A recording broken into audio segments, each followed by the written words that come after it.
Hello friends, लीजिए मैं आप सभी के बीच में एक बार फिर से आ गया हूँ एक नया टॉपिक लेकर, जो कि बेस्ड है working of steam drum in boiler, जिसमें मैं आपको बताऊंगा कि स्टीम ड्रम के इंटरनल्स के बारे में, कैसे स्टीम और वाटर का जो मिक्सचर रहता है वो सेपरेशन होता है और हमारी जो ड्राई स्टीम होती है वो आगे जाती है फर्दर सुपर हीट होने के लिए। जिसमें बेस्ड रहेगा हमारे साइक्लोन सेपरेटर की वर्किंग के बारे में बताऊंगा। साथ ही में कई पॉइंट्स रहेंगे, टेक्निकल पॉइंट्स भी रहेंगे, जिसमें मैं गेज ग्लास की वर्किंग के बारे में बताऊंगा। तो दोस्तों बने रहिए आप हमारे साथ टेक्निकल मंत्रा में। तो दोस्तों आगे शुरू करते हैं। जैसा कि आप देख सकते हैं, मैंने ये एक स्टीम ड्रम दिखाया हुआ है जो कि बॉयलर में यूज होता है। इसकी जो नॉर्मल थिकनेस रहती है वो 100 से 105 mm के आसपास रहती है, और जो इसकी आईडी और लेंथ रहती है वो हमारा बॉयलर का जो कितना प्रोडक्शन करना है, उसकी कैपेसिटी कितनी है, उसका हीटिंग सरफेस एरिया है, उस पर वेरी करता रहता है अलग टू अलग प्रिंसिपल वाइज। अब इसके मटेरियल के बारे में बात करते हैं। तो ये मटेरियल रहता है SA516 ग्रेड 70, यानी कि कार्बन स्टील का जो मटेरियल रहता है। और जब हमारा पानी जो है BOW जो फीड वाटर के थ्रू आता है, बॉयलर फीड वाटर पंप के थ्रू इकोनोमाइजर से होता हुआ, तो एक फीड पाइप रहता है, जैसे कि मैंने ये शो किया हुआ है। ये हमारा है फीड वाटर पाइप, जिसमें कि ये परफोरेटेड होल्स रहते हैं। ये इसलिए रहते हैं ताकि जब ये ड्रम के अंदर ये पानी जाए तो इसमें कोई भी थर्मल शॉक ना लगे, और ये जो पानी है इवनली इक्वली डिस्ट्रीब्यूट हो along the length of the steam drum. तो इसलिए ये इसका पर्पज रहता है। इसके बाद हम बात करते हैं, जो इसमें जब हमारा पानी का लेवल धीरे धीरे धीरे इकट्ठा होता रहता है, तो एक सर्टेन लेवल आने के बाद इसमें ये हमारे जो डाउन कमर्स की ये ट्यूब्स लगी रही है, इन डाउन कमर से पानी होता हुआ नीचे पूरा हमारा ट्यूब्स में कलेक्ट होता है। फिर ये इसको बोलते हैं डाउन कमर ट्यूब, और ये जो हमने यहाँ शो किया हुआ इसको बोलते हैं रायर ट्यूब। तो ये डाउन कमर ट्यूब से होता हुआ ऊपर रायर ट्यूब से इसमें एंट्री करेगा। ये जो पार्ट मैंने इधर शो किया हुआ है, इसको पूरी असेंबली को बोलते हैं हम साइक्लोन सेपरेटर। तो डाउन कमर ट्यूब से पानी पूरा बॉयलर फिल होता हुआ जब रायर ट्यूब से इसमें एंट्री करता है, तो उसकी टेंजेंशियल वेलोसिटी बहुत अधिक होती है, और फिर ये बेफल क्या करता है, उसमें डायरेक्शन देता है। फिर ये टेंजेंशियल वेलोसिटी होते हुए ये बेफल से पास होते हुए साइक्लोन सेपरेटर के अंदर आता है।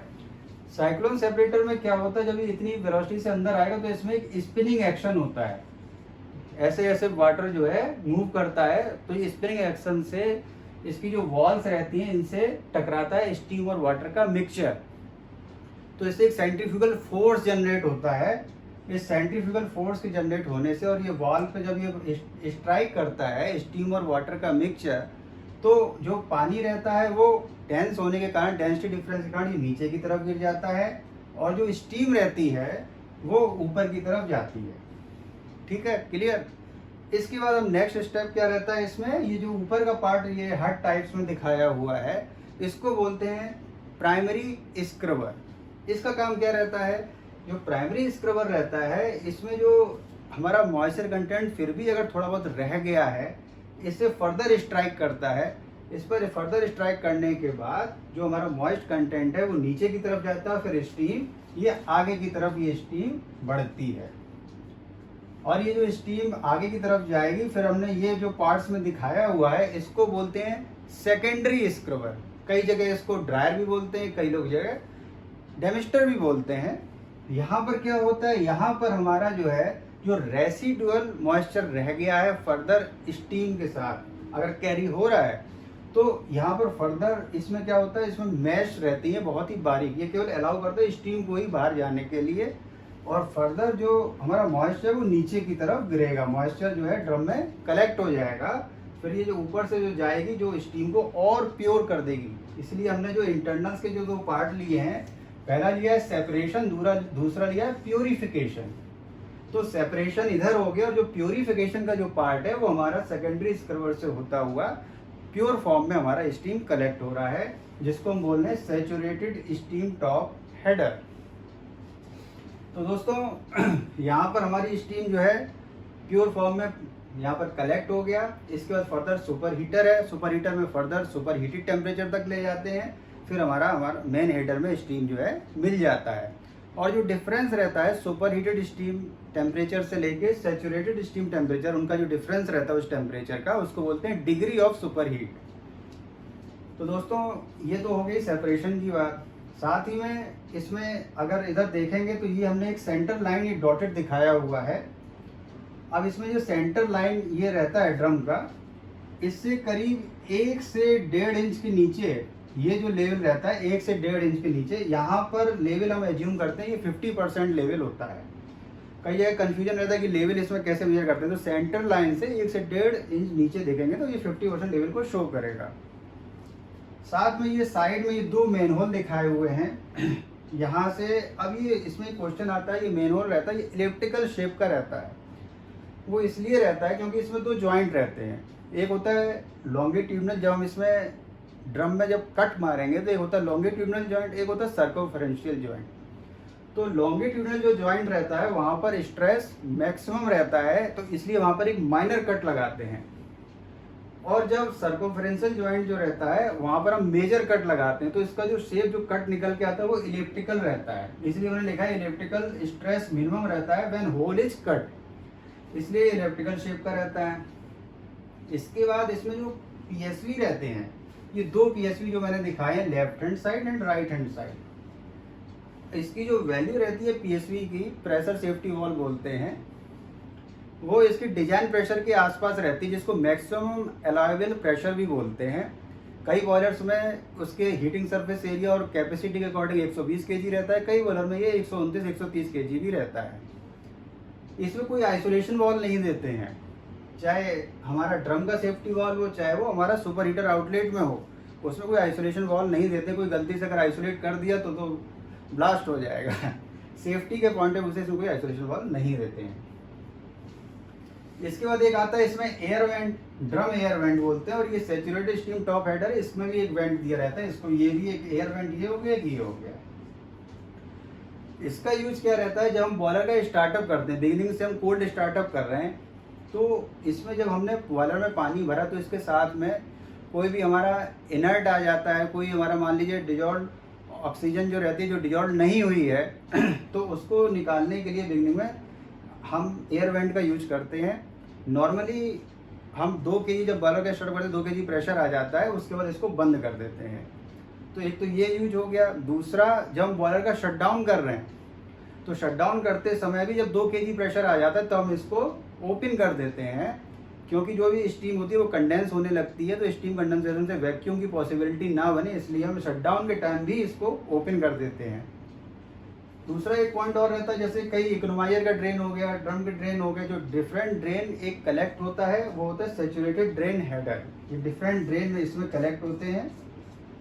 अब होता क्या है कि ड्रेन कलेक्ट हुआ, अब हम जब इनिशियली जब मान लीजिए इसमें कोई पानी नहीं है, जब पहली बार हम बॉयलर को चलाने जा रहे हैं, इसमें लेवल लेना है ड्रम में, तो इसको बोलते हैं इनिशियल फिलिंग लाइन, जो कि डीएम वाटर से हम फिल करते हैं।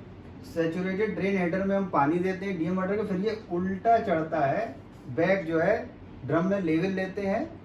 जब एक सर्टेन लेवल हो जाता है तब भी हम एयर वेंट खोल के रखते हैं, ताकि कोई इनर्ट वगैरह हो या एयर हो तो वो निकल जाए।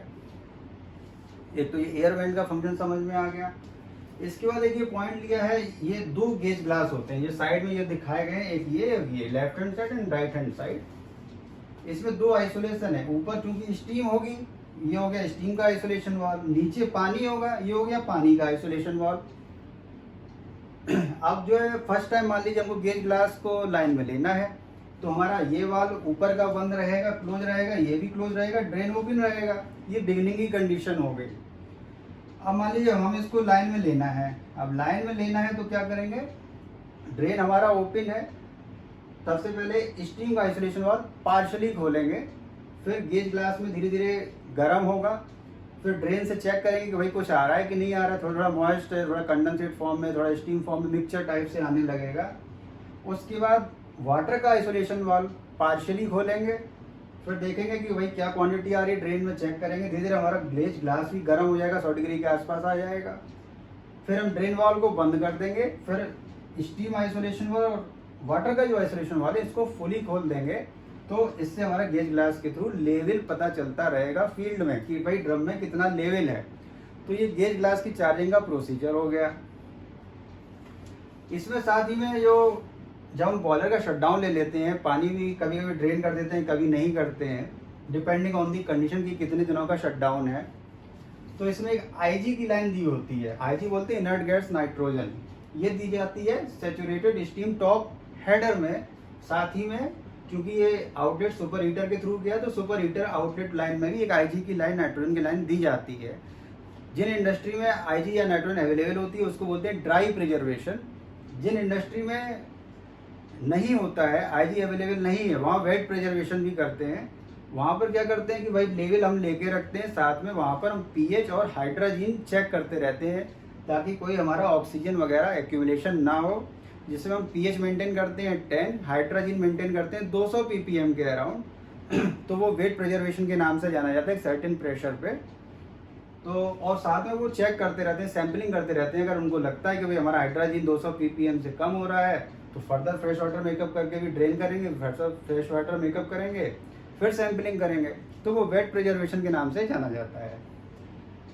तो दोस्तों एक चीज़ और मैं बहुत इंपॉर्टेंट बताना चाहूँगा, इसमें जो ये साइक्लोन सेपरेटर मैंने दिखाया हुआ है, इसमें जो नीचे का पार्ट रहता है ये, इसको बोलते हैं हम जो है डायरेक्शनल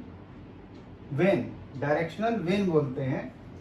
ये जो पार्ट रहता है ये हमारा पानी के अंदर रहता है। जब ये स्टीम वाटर का मिक्सचर सेपरेट होता है, इसमें डायरेक्शनल वेन से क्या होता है, ये पानी जो है नीचे की तरफ जाता है, स्टीम ऊपर की तरफ जाती है, और ये पार्ट जो है ये पानी में डूबा रहता है। तो डायरेक्शनल वेन जैसे कि मैंने इधर दिखाया हुआ है, इसमें क्या रहता है कि भाई नीचे का पानी ऊपर की तरफ ना आए, इसलिए इस तरीके से डिजाइन किया जाता है ताकि ऊपर से ही पानी नीचे जाए, क्योंकि ये डिप रहता है। तो इसका फंक्शन भी बड़ा इंपॉर्टेंट हो जाता है। अगर ये पानी भर गया नीचे से ऊपर तो उसकी फंक्शनिंग ही या इसका प्रिंसिपल ही काम नहीं करेगा, जिस पर ये साइक्लोन सेपरेटर बेस्ड है। तो दोस्तों इसमें मैंने आपको सभी पॉइंट्स कवर करने की कोशिश की है। साथ में ये हमने आपको बताया ये हमारा CVD कॉन्टिन्यूस ब्लो डाउन रहता है, और ये HP डोजिंग, ये भी एक पाइप रहता है जिसमें परफोरेटेड होल्स रहते हैं, जिसके थ्रू SS का पाइप रहता है, फास्फेट डोजिंग करते हैं। इंटरमिटेंट ब्लो डाउन, अगर लेवल बढ़ गया, घट गया, या टर्बिडिटी हम चेक करते हैं, कंडक्टिविटी चेक करते हैं, सिल्का चेक करते हैं। तो ये सब जो है चेक करते हैं, वो IVD के थ्रू भी हम ड्रेन आउट करते हैं। ये मैं पहले अपने लेक्चर में बता चुका हूँ। तो दोस्तों आज जो मैंने पॉइंट कवर किए हैं वो स्टीम ड्रम से इंटरनल से रिलेटेड किए हैं, उसकी क्वालिटी से रिलेटेड, उसके सेपरेशन प्रिंसिपल से रिलेटेड। तो दोस्तों आज भी जो मैंने कवर किया है ये बहुत ही इंपॉर्टेंट हो जाता है बॉयलर की वर्किंग के पॉइंट ऑफ व्यू से। तो आगे भी आप हमारे साथ बने रहिएगा, मैं नए नए टॉपिक्स लेके आऊँगा। आज के लिए बस इतना ही दोस्तों, मुझे इजाज़त दीजिए। जय हिंद, जय भारत।